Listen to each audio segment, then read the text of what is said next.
Bonjour! Dans cette capsule, nous parlerons du symbole périodique. Le symbole périodique est utilisé dans un nombre décimal s'il y a un ou plusieurs chiffres qui sont répétés jusqu'à l'infini. Voyons voir avec notre exemple 5/6. Comme une fraction est une division, effectuons la division par la méthode du crochet. 5 divisé par 6. Évidemment, 6 n'entre aucune fois dans 5. 0 fois 6, 0. Il me reste 5. Je viens placer ma virgule dans mon quotient et j'abaisse un 0 ici. 6 entre 8 fois dans 50. 8 fois 6, 48. Reste 2. J'abaisse un 0. 6 entre 3 fois dans 20. Et j'ai un reste 2. J'abaisse un 0. 6 entre 3 fois. 3 fois 6, 18. Reste 2. Et ainsi de suite parce qu'on remarque qu'on a toujours un reste qui est identique. Dans ce cas-ci, qui est 2.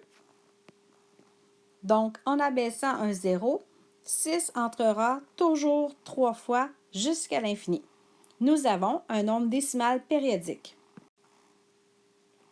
Donc, 5/6 est égal à 0,8. Et comme le 3 se répète jusqu'à l'infini, je viens placer une barre horizontale au-dessus. On le nomme la période, puisque c'est le chiffre qui revient jusqu'à l'infini. Voyons ensemble quelques précisions concernant le symbole périodique. Tout d'abord, sachez qu'une période est une suite de chiffres qui se répètent dans la partie décimale d'un nombre rationnel écrit en notation décimale. Le symbole périodique se place donc dans la partie décimale seulement. Permettez-moi de faire quelques petits exemples pour ce point. En A, 1,111 jusqu'à l'infini ne pourrait pas s'écrire un périodique, mais plutôt 1,1 périodique puisque le symbole s'utilise seulement dans la partie décimale. Même chose ici dans le deuxième exemple, 78,7878.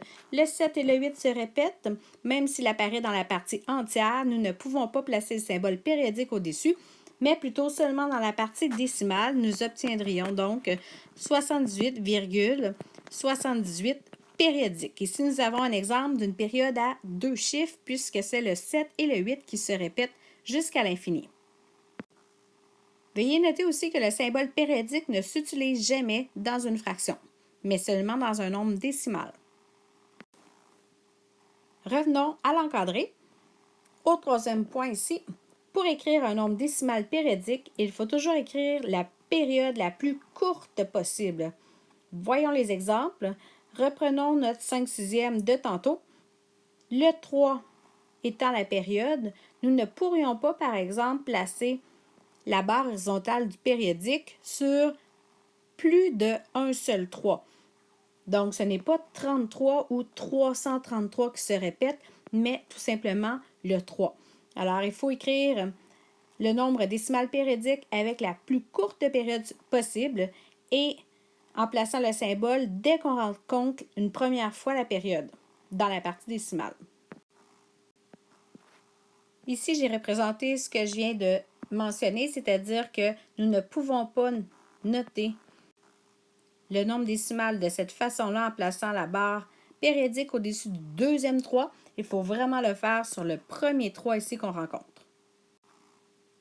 Pour compléter, sachez qu'il ne faut pas utiliser le symbole à peu près égal devant un nombre qui est périodique. On ne fait pas d'arrondissement en écrivant un nombre avec le symbole périodique, c'est plutôt une égalité et on va se servir du symbole égal.